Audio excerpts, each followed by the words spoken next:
అందరూ నమస్కారం అండి. ఆంధ్రప్రదేశ్లో జగన్మోహన్ రెడ్డి గారి ప్రభుత్వం ఏర్పడిన తర్వాత ఎక్కువగా సామాన్యులు ఎదుర్కొన్న ప్రధాన సమస్య మన రోడ్ల దుస్థితి. ఏ ప్రాంతానికి వెళ్ళాలన్నా, ఒక జిల్లా నుంచి ఇంకో జిల్లాకి ప్రయాణం చేయాలన్నా, ఒక మండలం నుంచి ఇంకో మండలానికి వెళ్ళాలన్నా ప్రతిరోజు అవస్థలే తప్ప ఇంకేమీ మిగలలేదు. సామాన్యుల జీవితాలతో ఆడుకుంటూ 4.5 సంవత్సరాల నుంచి ఈ ప్రభుత్వం రోడ్ల మెయింటెనెన్స్ కానివ్వండి, కొత్త రోడ్ల నిర్మాణం కానివ్వండి, వంతెనల నిర్మాణం కానివ్వండి, రాష్ట్ర రహదారుల్ని సింగిల్ లేన్ నుంచి డబుల్ లేన్ చేయాల్సిన బాధ్యత కూడా పూర్తిగా విస్మరించి, చివరికి ఆయన గురించే కాదు, మన రాష్ట్ర పరువు కూడా తీసేటట్టు ఇతర రాష్ట్రాల ముఖ్యమంత్రులు మన రోడ్లు అక్కడున్న రోడ్లతో పోల్చుకునే విధంగా ప్రజలు మనని భారతదేశంలో చూసి నవ్వుకునే విధంగా ఒక అద్భుతమైన పరిపాలన అందిస్తున్నామని చెప్పే ఈ ముఖ్యమంత్రి రోడ్ల విషయంలో ఎంత అసమర్థతతోటి, అవినీతిలో కూరుకుపోయి వీళ్ళు ప్రజల్ని ఇబ్బంది పెట్టారో ఈ 4.5 సంవత్సరాల నుంచి ఈరోజు మీ ముందు జనసేన పార్టీ నుంచి మేము వాస్తవాలు బయట పెడుతున్నాం. అక్రమాలకి, అవినీతులకి అలవాటైపోయి ఈరోజు దేశ స్థాయిలోనే కాదు, అంతర్జాతీయ స్థాయిలో కూడా మన ఆంధ్రప్రదేశ్ పరువు తీసే విధంగా వీళ్ళ చేతగాని పరిపాలన, జగన్మోహన్ రెడ్డి గారి నిర్వాకం ప్రభుత్వాన్ని పూర్తి స్థాయిలో అభాసుపాలు చేసింది. ప్రాజెక్టులు అద్భుతంగా కట్టేస్తున్నాం అని శంకుస్థాపన చేసి హెలికాప్టర్లు వేసుకెళ్ళి ప్రజాధనం వృధా చేసి భారీగా మీటింగ్లు ఏర్పాటు చేసిన ఈ ముఖ్యమంత్రి చివరికి ఈరోజు Asian infrastructure investment bank AIIB, తర్వాత న్యూ డెవలప్మెంట్ బ్యాంక్. ఈ న్యూ డెవలప్మెంట్ బ్యాంక్ ఎవరంటే అంతర్జాతీయ స్థాయిలో 5 దేశాల మధ్య జరిగిన ఒప్పందం, బ్రిక్స్ ఒప్పందంలో భాగంగా భారతదేశం అందులో ఒకరు కాబట్టి ఇతర దేశాల సహాయంతో పాటు ఇక్కడున్న ఎకానమీని పెంచే విధంగా, ఇన్ఫ్రాస్ట్రక్చర్ పెంచే విధంగా ఈ న్యూ డెవలప్మెంట్ బ్యాంక్ ఈ 5 దేశాల వరకే ఇన్ఫ్రాస్ట్రక్చర్ ప్రాజెక్ట్స్కి డబ్బులు ఇస్తూ ఉంటారు. చాలా కీలకమైంది. దీనికి గ్యారంటర్ ఎవరంటే భారతదేశం, అంటే గవర్నమెంట్ ఆఫ్ ఇండియా. ఇది ఒక సావరెన్ లోన్. ఇది రాష్ట్ర ప్రభుత్వానికి సంబంధించింది కాదు. రాష్ట్ర ప్రభుత్వం ఒక లోన్ కోసం, ఒక ప్రాజెక్ట్ కోసం అభ్యర్థించుకుంటే కేంద్ర ప్రభుత్వం దానికి గ్యారంటర్గా నిలబడి అంతర్జాతీయ స్థాయిలో రుణం తీసుకొచ్చారు. ఎన్ని సందర్భాల్లో కేంద్ర ప్రభుత్వం హెచ్చరించినా ఈ రాష్ట్ర ప్రభుత్వం ఏమాత్రం కూడా మారకుండా వాళ్ళ పందాలో వాళ్ళు పనిచేసుకుంటూ రివర్స్ టెండరింగ్ అంటూ ఈయన ముఖ్యమంత్రి అయిన తర్వాత కొత్త విధానం మొదలుపెట్టాడు. రివర్స్ టెండరింగ్లో ఈ న్యూ డెవలప్మెంట్ బ్యాంక్ నుంచి తీసుకొచ్చిన రుణాలు అవేంటో నేను ఎక్స్ప్లెయిన్ చేస్తాను. 85 కోట్ల రూపాయలు మేము సేవ్ చేసామని చెప్పి విపరీతంగా వీళ్ళు ప్రెస్ మీట్లు పెట్టి విమర్శించుకుంటూ కాలం గడిపేశారు.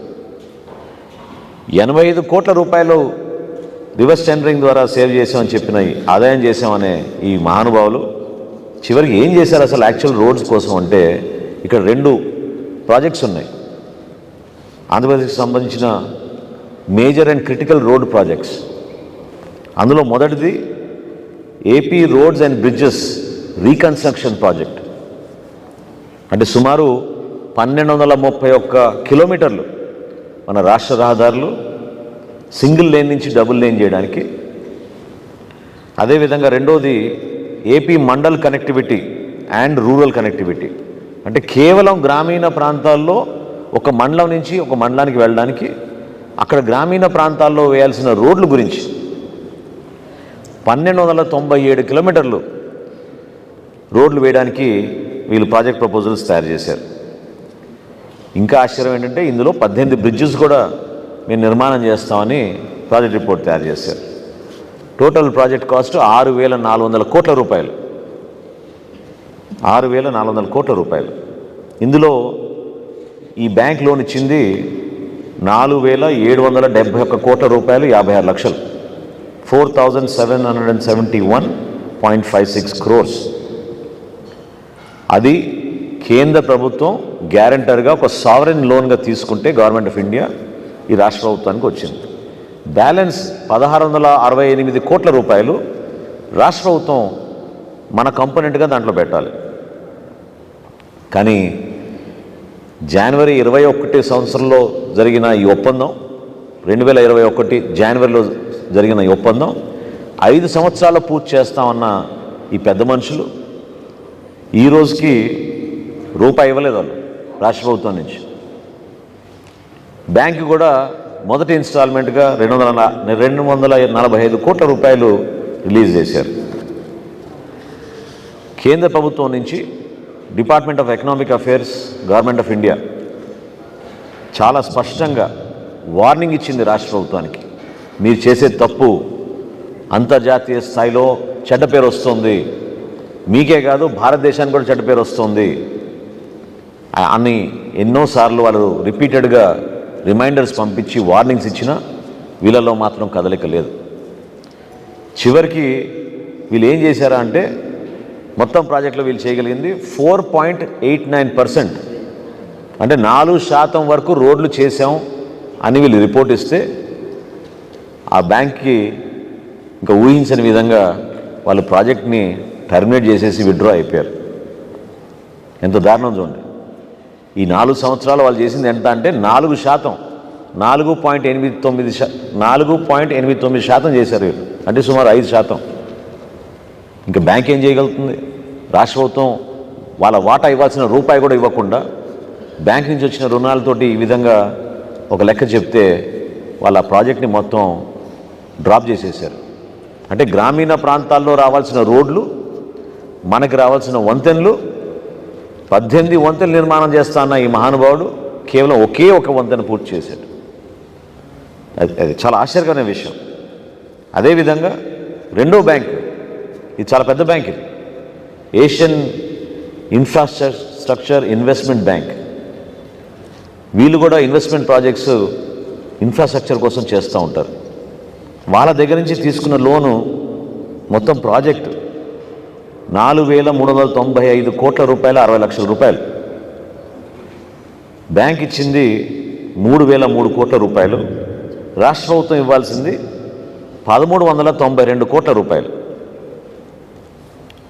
ఇది నవంబర్ 18, అంటే గత ప్రభుత్వంలో చివరి రోజుల్లో జరిగిన ఒప్పందం. ఇది అక్టోబర్ 2023 వరకు కంప్లీట్ అవ్వాలి ఈ ప్రాజెక్టు.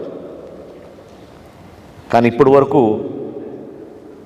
బ్యాంక్ ఇచ్చిన 825 కోట్ల రూపాయలకి రాష్ట్ర ప్రభుత్వం ఇచ్చింది కేవలం 200 కోట్ల రూపాయలు. ఈ ప్రాజెక్టులో 6,000 కిలోమీటర్లు పూర్తి చేస్తామని చెప్పారు.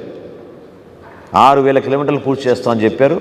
వీళ్ళు చూపించే లెక్క 2,182 కిలోమీటర్లు.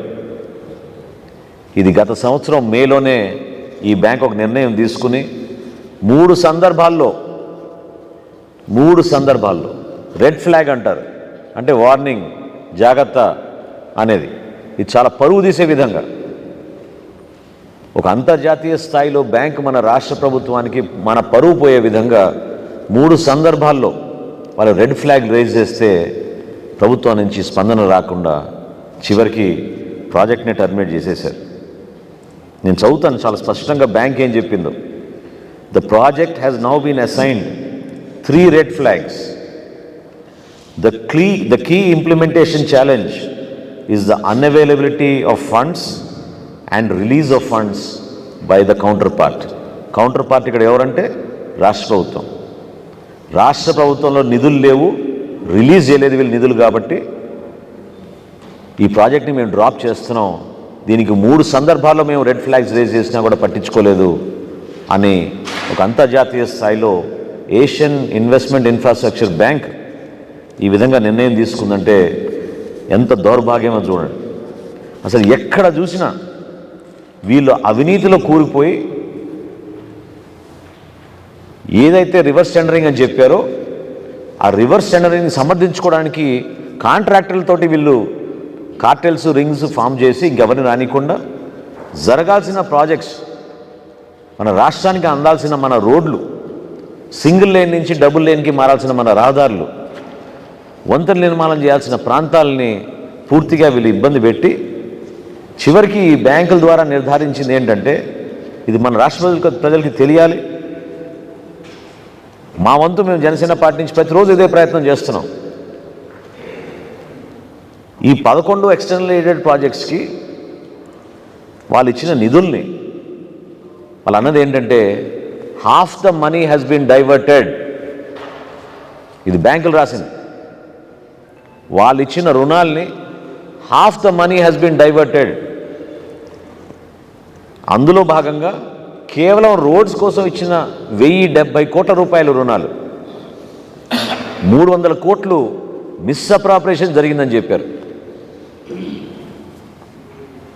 అంటే అంతర్జాతీయ స్థాయిలో మన భారతదేశంతో ఒప్పందాలు జరిగి ఇటువంటి బ్యాంకులు వచ్చి మన రాష్ట్రాన్ని ఆదుకుందామని వాళ్ళు ముందుకు వస్తే, మన రాష్ట్ర ప్రజలేమో జగన్మోహన్ రెడ్డి గారి నాయకత్వం చూసి ఆయనకు అద్భుతంగా మెజారిటీ ఇచ్చి ఎంతో అభివృద్ధి చేస్తాడని నమ్మకంతో ముందుకొస్తే, వాళ్ళు మన రాష్ట్రాన్ని తాకట్టు పెట్టి మన పరువు ప్రతిష్టలు దెబ్బతీసే విధంగా తీసుకొచ్చిన రుణాలని కూడా రోడ్ల కోసం ఉపయోగించకుండా డైవర్ట్ చేసేశారు, మిస్అప్రాపరేట్ చేశారని చాలా స్పష్టంగా ఈ 5 దేశాలకు సంబంధించిన బ్యాంక్, న్యూ డెవలప్మెంట్ బ్యాంకు, మొత్తం ఆసియా ఖండానికి సంబంధించిన ఏషియన్ ఇన్ఫ్రాస్ట్రక్చర్ ఇన్వెస్ట్మెంట్ బ్యాంక్, ఈ 2 బ్యాంకులు నిర్ధారించి మన రాష్ట్ర ప్రభుత్వాన్ని బ్లాక్ లిస్ట్ చేశాయంటే ఎవరు దీనికి బాధ్యులు?